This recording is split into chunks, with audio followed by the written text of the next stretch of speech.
Can you tell me more about what strategies you took from the Roach Coach that you applied to, dentistry? Yeah. So for anybody that doesn't know the background, it took me 3 years to get into dental school, and I graduated from University of California, San Diego. And I put myself through undergrad. I didn't have the benefit of having a scholarship like you do. So congratulations. I would have been great if I did, but I didn't have one. So I put myself through undergrad, graduated with zero debt. So I worked full time. I was in a fraternity. I was a Tau Kappa Epsilon fraternity. I was a social chair. I was a historian.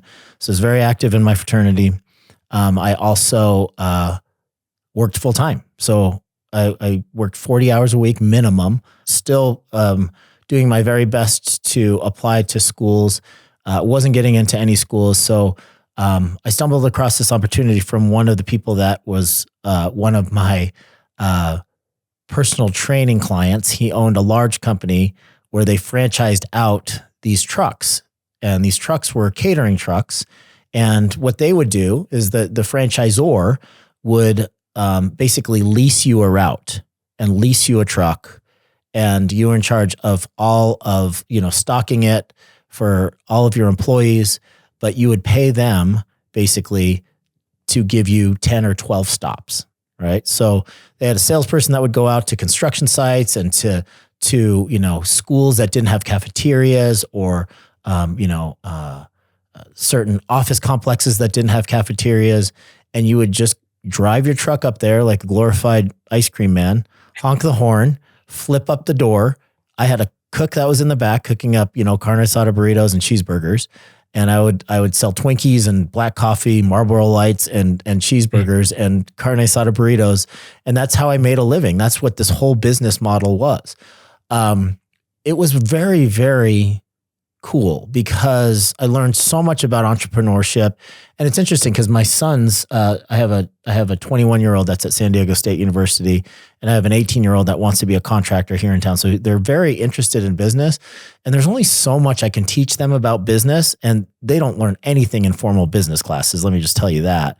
But that was one of the most instructive periods of time for me because it was a crash course in entrepreneurship, right? It was a crash course in marketing and human resources and inventory management and being able to read a P&L and a cash flow statement and a balance sheet, dealing with vendors, dealing with customers that wouldn't pay. So it was like a very, very instructive period of time.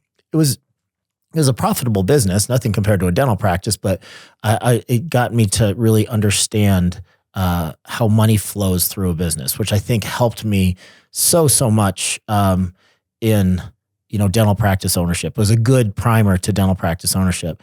And ironically, at the same time, I was applying to get into business schools because if I wasn't going to get into dental school, I wanted to have something else to fall back on. But even if I did get into dental school, I thought it can only help to have a business degree, an MBA from a good college. So I applied to the MBA program at the University of San Diego. I got accepted, and I was doing the executive MBA program at night, and I was driving the Roach Coach during the day. So if you were to compare like the value of my formal business education versus the in the trenches ownership of this teeny little business, I would say 10 times out of 10 that the Roach Coach was a more valuable experience. Okay. And if anybody out there is interested in learning more about business and they haven't bought their own dental practice yet, I would at least, go and try to observe the back office. I'm sorry, the front office managers, an office manager of a dental practice, get to know kind of how that dollar flows through a dental practice. That's one of the most valuable experiences that you can kind of expose yourself to.